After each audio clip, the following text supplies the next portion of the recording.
Hi guys, myself Suresh Sharma. Here we study about the poet Fire and Ice, composed by Robert Frost. Here the word fire and ice are a symbolic word which means fire means desire and ice means hatred. So here you see in this poem the poet told us about the situation of ending the world. The world where we are living, which will be end by two manners, either it was fire and either it was ice. So here we see by reading this poem, and here you see in this poem there are 8 lines. So 8 lines be describes the conditions about this. So the poem is that some say the world will end in fire, some say in ice. So here the poets describes about the ending of world by two manners. The world where we are living and human beings are living. So that are called worlds, and here some people thinks that the world will be end by the burning desire of human beings. Burning desire of human beings, it means to say desire, it means to say wishing, wants. In this world, nowadays you are seeing that everybody want to fulfill its desire while at any rate, whether it by doing bad and wrong work and whether it by doing why right work. So everybody has a desire and he want to do fulfill his desire by doing at any rates. And second conditions, here the poet describes about some people are thinking that the world will end by hatred. Here the word ice compare with hatred, it means to say hatred means the people have enmity and they don't want to become a bond, whether it was any relation, with brotherhood and any relation, sisterhood and father and son and daughters and mother. So any relation you see there are a lot of hatred, and by the hatred the some people thinks that the world will be end by ice. And so here from what I have tasted of desire I hold with those who favor fire. After describing the peoples of some people are thinking the world would be end with fire, and some people are thinking the world would be end with ice.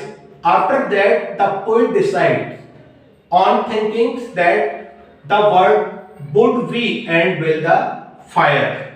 So here poet tells us about in 2 lines the poet favors those person who thinks that the world would be end with fires. So here you see the students in 4 lines about the ending of words.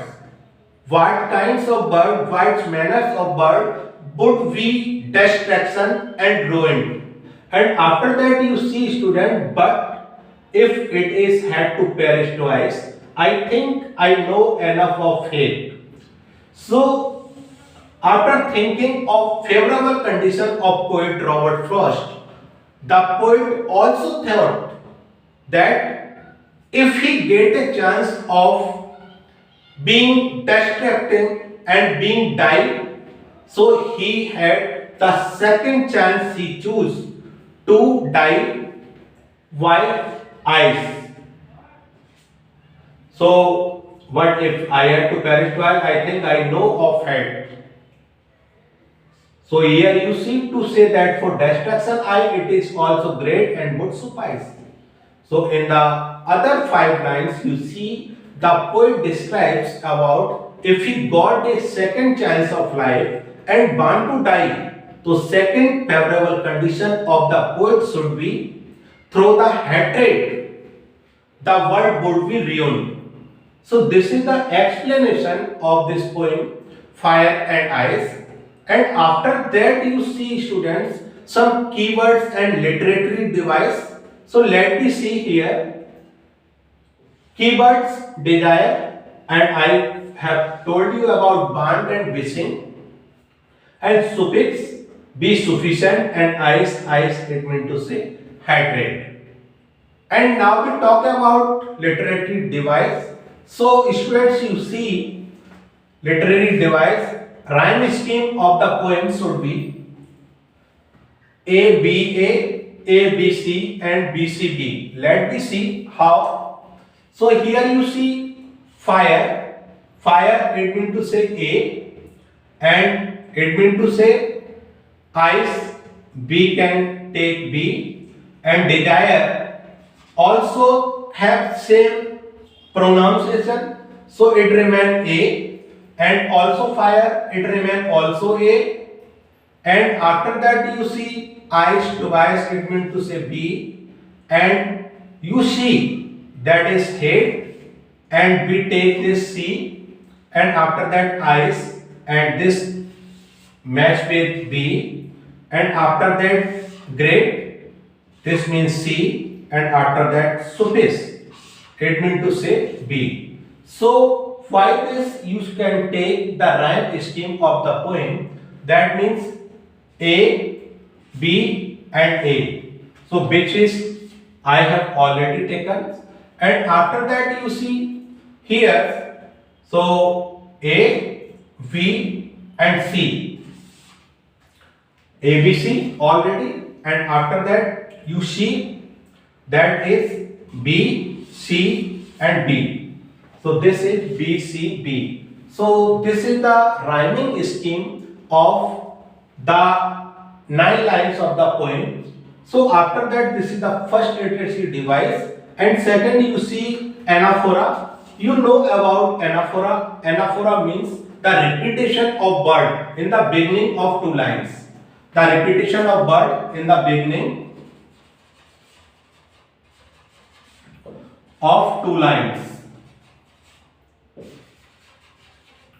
So in the beginning of 2 lines, it means to say here in the poem, you see some say the word will end in fire, some say. So you see in 2 lines some say, and here is also some say. In the beginning 2 lines, it means to say this is called anaphora. So word is repeating here, and now we talk about enjambment. Enjambment it means to say one sentence running in the 3 line without punctuation mark. So you see without punctuation mark. So this is called enjambment. So here you see in this poem the last 3 lines to say that for destruction eyes it also great and both suffix. Last 3 lines has been come without punctuation mark. So this is called enjambment. After that you see alliteration. Alliteration means some word start with consonant sound. Like this I have told you here in this poem, some and say. Some and say. These words start the poem with consonant sound. So this is called alliteration. And after that you see assonance. Assonance it means to say vowel sound repeat in beginning, middle and end. Vowel sound beginning, middle and end. You see vowel sound in beginning, repeat and end. It means to say here you see those O, I. So this is the vowel sound, and after that you see the vowel sound big and in. So this is called assonance. After that consonance. Consonant sound repeat in middle and end. Middle and end it means to say this is called consonance. So let me see about consonance. Here you see student consonant that is in 2 words big and those. Here you see TH and here you see also TH. The sound the is repeating here, so this is called consonance. So here you see students, this is the poem Fire and Ice. Explanation and literary device has been cleared. Till then